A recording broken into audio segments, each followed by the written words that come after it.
Hi there, this is Marty from owingsart.com, and today we're going to take a look at the Caran Neocolor 2 water-soluble crayons, or as the Swiss call them, wax pastels.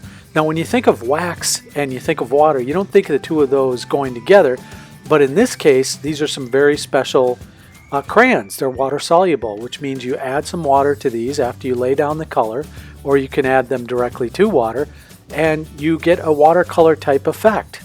So that's what's special about these, and apart from Caran d'Ache's legendary quality and the investment they make in building these in their workshop, this just has a really incredible number of colors available. There's 126 colors available in the line. You can buy these individually at most places or in various sets. We'll talk about the performance characteristics of these in a minute, but I just wanted to comment on, first of all, the tin they come in, and then you open up this very nice tin, and it opens sort of like a manga book, so from back to front, which is a little interesting but doesn't make much of a difference in terms of quality and performance. These are really well made, as you expect from Caran d'Ache if you know their products very well. Anyway, the large number of colors that come in this set. Now you can buy these individually or in a variety of different size tins. They're not going to be cheap for you, but again, they're made by Caran d'Ache, who's very, very conscious about the quality and the work they do and the craftsmanship they put into their art supplies. And for these, it's really no different. So today I'm going to test out just the colors individually, and then I will add water here. See, they're going on dry right now. There's a couple of different ways you can apply color from these crayons, but and here's a list of all the colors that come in this particular set of 10. But when you apply the color dry, you could use this as a regular dry crayon. So if you were, in an adult coloring book or something like that, you could use these colors directly in the book, or for just a dry drawing. That would be fine. But I think the real strength in these, and the reason people buy them, is because they are water soluble. You can turn these into beautiful watercolors. So here's, I finished up with the yellow here. In a minute I'll take out a water pen and demonstrate that color. Now as far as dissolvability goes with these, I found them to be pretty outstanding. You have to work at it a tiny bit, but not much. I mean, not as hard as you have to work with some colored pencils.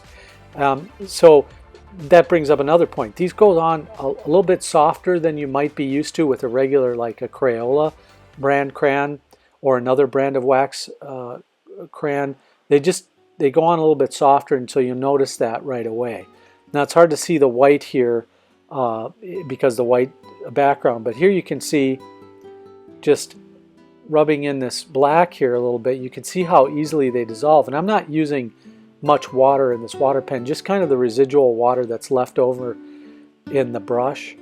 And so you can see a little bit, so there's a little bit of wax line work still remnant in the brown there, and I was just able to go back and rework that a little bit, and those lines disappear. So just rubbing the brush back and forth or in tiny circles is another way to get rid of those marks that the crayon leaves. Now you won't have to really use solvents with these or anything like that. You would like with a regular colored pencil that isn't water soluble or something like that. Really, water is your medium here, and water is your friend. So when it comes to dissolving these crayons, that's really all you need. I wouldn't recommend anything else. Now watercolors in general will go on a little bit brighter than they will dry. So you'll see that when they're wet, they're going to be more vivid, more vibrant, but when they dry, they fade a little bit, or the color gets a little bit lighter. So that's a good way to put it, I guess. So here you can see the colors that are starting to dry, the black, the brown, the green there. They're still pretty bright, which means that there's a good pigment load in these crayons, and I think Caran d'Ache invests in that, and so you're going to get good quality that way. You're not going to be too worried about getting shortchanged in terms of the pigment load or the vibrancy or the colors you'll get from this. Now I just finish up doing a review on Dr. P.H. Martin's Hydrus liquid watercolors, which is super vibrant. It's ink based. It's like it's ink based, or it is ink based. I can't tell from their website since they don't label it ink, but it's really nice that I can compare these, which are a crayon, to those which are really an ink-based watercolor. And you look at that, there's still a tremendous amount of vibrancy from the crayon here that Caran has manufactured. And just a word or two about the crayons themselves.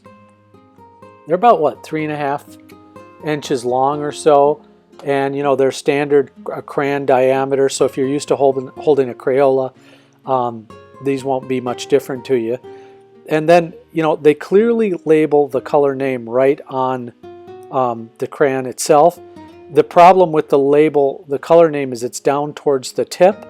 So as you remove paper, the paper that holds the wax together, as you use these, you can slowly tear off a little bit and a little bit. You'd easily tear off the color name, and then even though the wrapper is the color that of the crayon itself, for people who are colorblind or can't see that, that's still a bummer. So I would just tell Caran just the placement of the color name on the crayon, just move it up on the crayon to the unused end, so so that when people do begin to use these, they don't have to guess at the color. So here I'm just going to run the color along in a line, all the colors, and then just use my, again, I'll go back to the water brush I had and just run it along these and see how they sort of blend and mix together. It's a fun exercise, and you get to really understand the characteristics of a water-soluble writing instrument like a pencil or a crayon like this. And the other thing I'll do is I'll test some layering as well. And I can use the same colors to do that with, or different colors, just to check the transparency.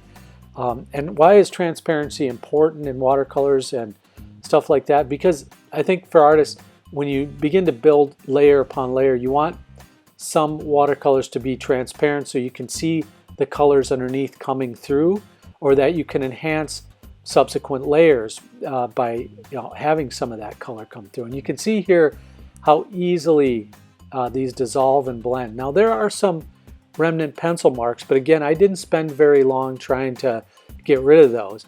If I go back these dry and I go back and rework them, which you can do with these, you get rid of that pretty quick. So anyway, the transparency is important. Now some people want very opaque watercolors that aren't very transparent because they want just that color to be there and just that color to show through. Now here I've let these dry. Once I do let these dry, I'll go ahead and add some more color to these yellows here and just layer over the top a little bit. So here I'm going to rework a little bit of that red, and you can see the line work really disappears from the from the mixing there. So you can get rid of that line work again by just working a little bit at it. So I think these would be great for like any kind of project or finish work that you need to do. The quality is there. Testing the light fastness with these, I found that they're just so-so, especially in the lighter colors, that it tends to fade fairly quickly, maybe a 50 to 60% loss in just a day or two in direct sun or UV light. So you have to be conscientious about that and careful with your work that way. So these are kind of just average when it comes to light fast properties, even though Caran is pretty explicit about these being light fast. That wasn't how it panned out in my tests, and that's being fair. I put them to the test and they weren't very light fast. Now I will say that the darker colors held up a little bit better, but overall I couldn't give these a very high rating in terms of light fastness.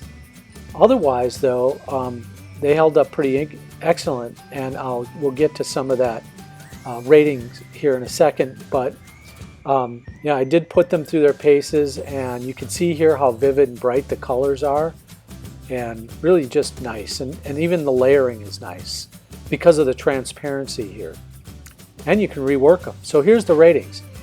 Color, really good. Layering, excellent. Pigment, not bad. Transparency, pretty good. Light fastness, just above average. Permanence, just above average. And an overall value, because these are expensive, 6.5. So I give these Caran d'Ache Neocolors an overall rating of 7. Bottom line, these are a good product, above average. The one drawback is the light fastness, and that could be better. So don't forget to subscribe, comment, and share the video. Thanks for stopping by today as we took a look at these Caran d'Ache Neocolor 2s. This has been Marty for owingsart.com. So long, everybody. Have a great day.